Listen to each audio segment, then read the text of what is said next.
You've probably heard this before. Once insulin resistance starts, it never truly goes away. It only gets worse over time. You're stuck with it forever. But here's the truth nobody talks about. That's not the complete story. What if I told you that your body hasn't given up on you? But what if the damage isn't as permanent as you think?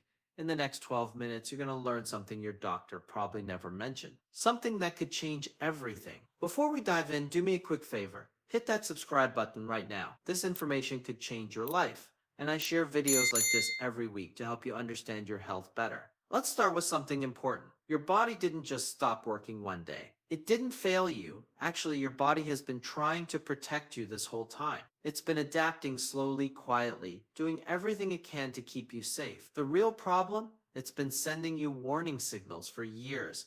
Small messages that were just too easy to ignore. Here's what we're covering today. First, you'll understand what insulin resistance actually is. Not the scary medical version, but what's really happening inside your body. Second, you'll learn why it develops in the first place. Why does your body start behaving this way? And third, the most important part, you'll discover why science shows it can actually move backward. Yes, backward. Most people think once the symptoms show up, the damage is already done. But research tells us something totally different. Your muscles can learn to use sugar properly again. Your liver can get rid of stored fat. Your insulin levels can drop back down. These aren't just theories. These are real changes happening in real people. You'll also find out why your age doesn't matter as much as you think. How long you've had insulin resistance matters less than what you do starting today. By the end of this video, you'll know the early signs that your body is healing. Long before your blood tests show anything different, you'll understand why the first improvements are invisible but incredibly powerful. And you'll feel more in control instead of scared. This isn't about magic pills or overnight fixes. This is about understanding how your body actually works. Because when you change the signals, your body changes its response. Stay until the end because the final message might completely change how you see insulin resistance forever. Let's talk about insulin first. It's a hormone your body uses every single day. Its job is simple. It takes sugar from your blood and moves it into your cells. That's where sugar gets turned into energy. Think of insulin like a key. You eat food, blood sugar goes up and insulin gets released. The key turns, the cell door opens. Sugar goes inside. That's how it's supposed to work, but over time, something starts to change. The cells that used to respond quickly start slowing down. They don't stop completely, they just become less willing to listen. The key hasn't broken. Insulin is still there. Actually, your body starts making even more insulin than before.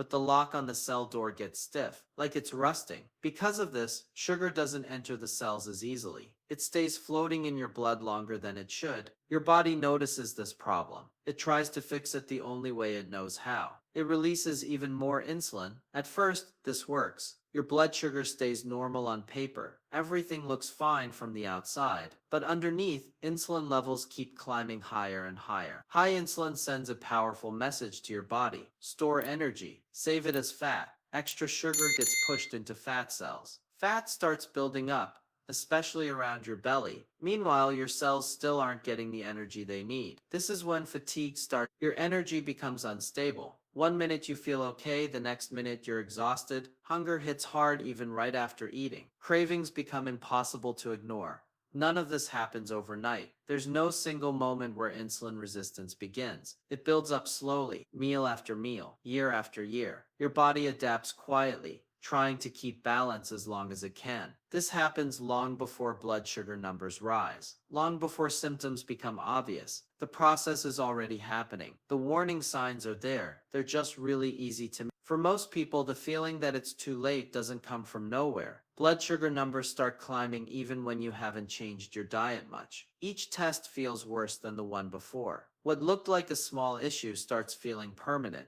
Weight loss becomes impossible. The scale won't move no matter what you try. Fat settles around your stomach and refuses to leave. Your clothes get tighter. Your energy drops lower than it used to be. Then the medications start piling up. One pill becomes two. Doses go up. New prescriptions get added to control numbers that won't respond. This makes it feel like your body isn't cooperating anymore. Then comes the message everyone remembers. You'll have this for life. You'll need medication forever. You can manage it, but you can't reverse it. Hearing this over and over leaves a deep mark. It turns worry into fear. It turns effort into giving up. When progress feels slow or invisible, those words start sounding like a final sentence. There's also something else happening. You watch friends or family develop diabetes later in life. You see the pattern repeat. Higher blood sugar, more medication, more restrictions. Over time, this creates a strong belief that insulin resistance only moves in one direction. Once your body reaches this point, the damage is done. This belief gets stronger because of how symptoms appear. Insulin resistance develops silently for years,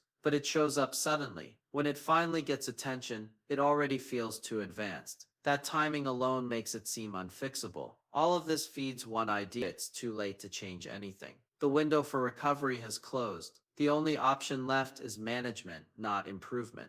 If you're finding this helpful so far, take 2 seconds to hit the like button. It really helps this video reach more people who need to hear this. And if you haven't subscribed yet, do that now. Share this with someone who needs hope today. Science tells a completely different story from what most people hear. Insulin resistance isn't an on-off switch. It doesn't suddenly appear, and it doesn't suddenly disappear. It exists on a scale. It moves gradually in both directions, depending on the signals your body receives. This matters because that movement is real. Researchers have watched changes happen inside the body that were once thought impossible. Muscle cells, for example, don't permanently lose their ability to respond to insulin. Under the right conditions, they start listening again. They take in sugar more efficiently. They need less insulin to do the same job. The liver works the same way. Extra fat stored in the liver blocks insulin signaling. When that fat goes down, liver cells start controlling blood sugar better. This single change can lower fasting glucose and insulin levels. Insulin itself responds to. When cells become more sensitive, your body doesn't need to make as much. Insulin levels in your blood can fall. This reduces the constant push toward fat storage and shaky energy. These changes have been documented by many people, not just in early stages, but also in people who had prediabetes for years. Even individuals with early type 2 diabetes have shown improvements in insulin sensitivity. Not overnight, but gradually and measurably. Age doesn't stop this process either. Older adults have shown cellular improvements similar to younger people when the signals stayed consistent. How long you've had insulin resistance also doesn't act as a permanent wall. It might slow down how fast things change, but it doesn't stop change from being possible. What keeps showing up in research isn't perfection or extreme effort. It's consistency. Repeated signals over time shape how cells respond. Your body adjusts based on what it experiences most often, not what happens once in a while. Let's be honest about one thing. Timing does matter. The longer insulin resistance stays in place, the more deeply your body adapts to it.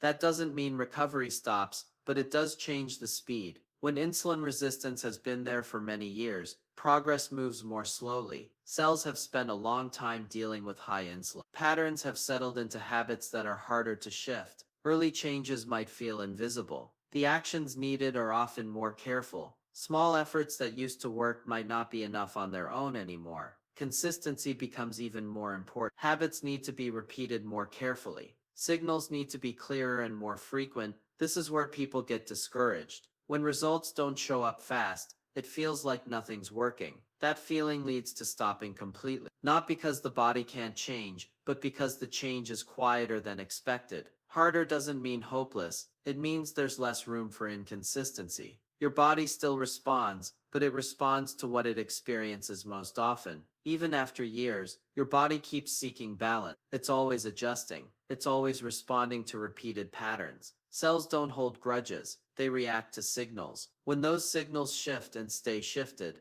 cell behavior follows. Progress might take more time. It might need more patience, but adaptation never fully stops. Reversing insulin resistance isn't about doing everything perfectly. It comes down to a few powerful signals repeated over time. The first signal is how often insulin gets released. Every time you eat, insulin rises. When you're eating constantly, insulin stays high all day long. Cells never get a break. Start by spacing meals apart. Less snacking means insulin doesn't need to work as often. Cutting down on refined carbs helps too. They spike blood sugar fast and demand a strong insulin response. Reducing them softens those spikes. Longer breaks between meals let insulin levels fall back to normal. The second signal comes from muscle activity. Muscle tissue has a special ability. It can pull sugar from your blood without needing much insulin. This makes muscle one of your best tools for controlling blood sugar. Even light strength work increases this effect. Muscles become like sponges for glucose. Walking after meals helps too. Movement clears sugar from your blood right when it's highest. These small actions send repeated messages that sugar is needed for energy, not for storage. The third signal involves fat stored where it shouldn't be. Fat inside your liver and muscles blocks insulin signaling. When these fat stores shrink, cells start responding more normally. This doesn't require huge weight loss. Small reductions can make a real difference. As fat pressure inside the cell decreases, insulin works better. None of these requires perfection. They work through repetition. Signals sent again and again shape how your body responds over time. Consistency matters more than intensity. That's what drives real change. When your body starts responding, the first changes are rarely obvious. They show up in quiet ways that are easy to miss. These signals often appear long before blood tests change. Hunger is usually the first thing to shift. Meals feel more satisfying. The constant need to eat fades a little. Time between meals feels easier. This isn't forced willpower. It's a natural calming of hunger signals. Energy patterns smooth out too. Instead of sharp ups and downs, energy feels steadier throughout the day. Afternoon crashes become less intense. You don't need sugar or caffeine as much. This steadier energy shows that sugar is moving into cells better. Cravings start to soften. Strong pulls towards sweets or junk food lose their power. Your body isn't sending panic signals for fast fuel anymore. This change surprises people because it feels effortless compared to before. Physical changes follow more slowly. Your waistline might shrink even when the scale barely moves. Belly fat is closely tied to insulin resistance, and small drops signal big internal shifts. Clothes might fit differently before weight changes show up. Blood markers improve. Fasting glucose, insulin levels, and other tests take time to reflect what's happening inside cells. This delay can be frustrating, especially when you're working hard. During this time, your body is adjusting behind the scenes. Hormones are recalibrating. Cells are responding to new patterns. Insulin signaling is slowly becoming more efficient. Healing is often quiet. Progress builds internally before it shows up on paper. Those early signals are your body's way of showing that change is already happening.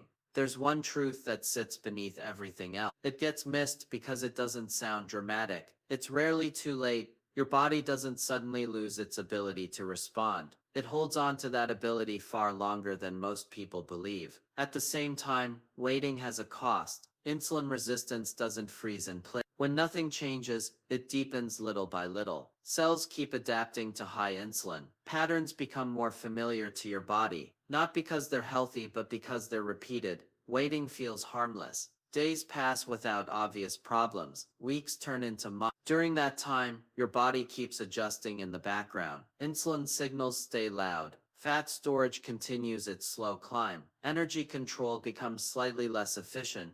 With each cycle, action works in the opposite direction. Each small change sends a new signal. Each repeated habit shifts the environment your body responds to. Cells start adjusting based on what they experience most often. Progress doesn't depend on perfect timing. It depends on movement.